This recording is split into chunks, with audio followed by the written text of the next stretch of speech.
রুদ্রাভিষেক করলেন মহারাজা শশাঙ্ক স্মৃতি মঞ্চের সাধারণ সম্পাদক সুব্রত দত্ত ওরফে গুড্ডু। যেহেতু বঙ্গাব্দ শুরু হয়েছিল শশাঙ্কের আমল থেকে, তাই বাংলা শুভ নববর্ষের দিনে মহারাজা শশাঙ্ক স্মৃতি স্মরণ করে আজকের কার্যক্রম। পথযাত্রার মাধ্যমে কপিলের মাঠ থেকে শুরু করে গোপালঘাটে জল ভরে আবার কপিল মাঠে ফিরে এসে জল রুদ্রাভিষেক করেন শিবলিঙ্গে। কারণ শিবের উপাসনা করতেন মহারাজা শশাঙ্ক, তারই উদ্দেশ্যকে লক্ষ্য করে আজকের রুদ্রাভিষেক।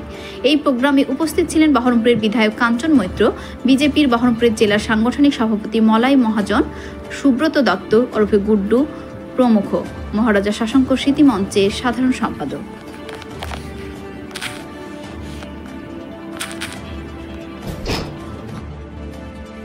বঙ্গাধিপতি নরেন্দ্র গুপ্ত, আমরা সকলে শশাঙ্ক বলে জানি, উনি আমাদের এই বাংলার বঙ্গাব্দ শুরু করেছিলেন।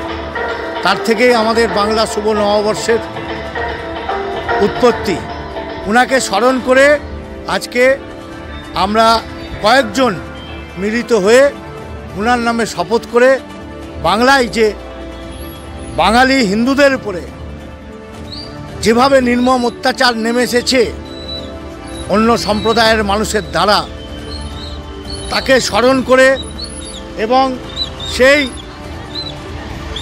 শহীদদের প্রতি সম্মান জানিয়ে আজকের দিনটি আমরা শুরু করি।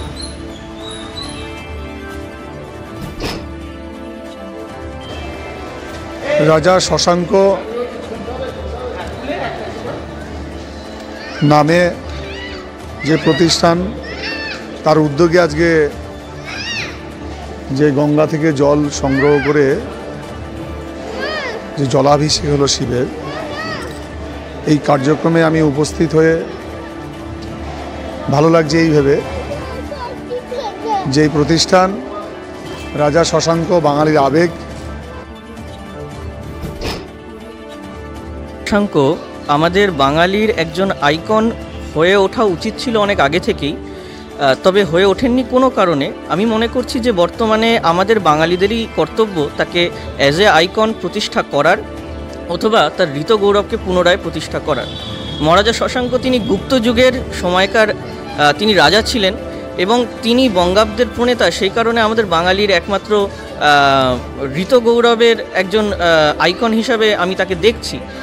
তার চিন্তাভাবনাটা আসার উদ্দেশ্য এই, আমি নিজেই মুর্শিদাবাদের ছেলে এবং এইখানে মহারাজা শশাঙ্কের বাংলা, বিহার, উড়িষ্যার মতো এত বড় একটা সাম্রাজ্যের কেন্দ্র, অর্থাৎ তার রাজধানী আমাদের কর্ণসুবর্ণে, যেটা আমার এই মুর্শিদাবাদে আমার বাড়ির থেকে মাত্র কয়েক কিলোমিটার দূরে। অতএব আমার একজন শিল্পী হিসাবে মনে হয়েছে যে এটা আমার কর্তব্য মহারাজা শশাঙ্কের ছবি বা ভাস্কর্য যা এতদিন ছিল না সেটা সমাজকে দেওয়া, এবং আগামী দিনে যাতে বাঙালি সেইটাকে উপলক্ষ করে মহারাজা শশাঙ্কের সেই গৌরব গাথাকে তুলে ধরতে পারে, সেইটার জন্য আমি এই কাজ করেছি। এবং এই মূর্তি বর্তমানে কলকাতায় স্থাপিত হয়েছে।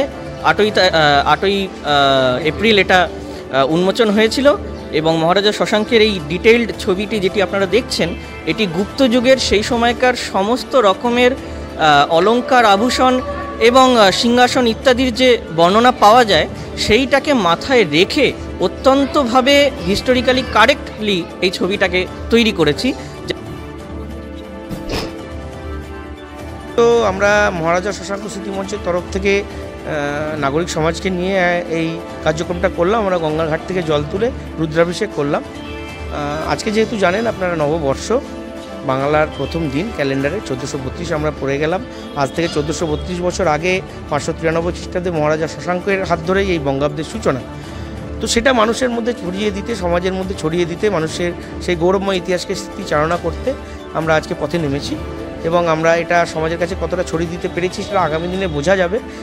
তবে সাড়া তো পেয়েছি, কারণ এই প্রথমবার পথ চলা, তাতে বেশ কিছু মানুষ এসেছিলেন, রুদ্রাভিষেক করলেন এখানে, আমরা একসঙ্গে প্রোগ্রামটা করলাম, ভালো লাগলো। সবথেকে বড় কথা, ভাই শীর্ষকে পেয়ে গেছি যে প্রথম শশাঙ্কের অবয়ব তৈরি করে এবং শশাঙ্কের এই যে হাতে গড়া আঁকা চিত্র, এই চিত্রের দাম আছে, এটা 200, 400, 500, 1000 টাকার বিষয় নয়, এটা প্রায় 50,000 টাকা দাম এই চিত্র বিক্রি হয়েছে। তাহলে দেখছেন এএসআর নিউজ।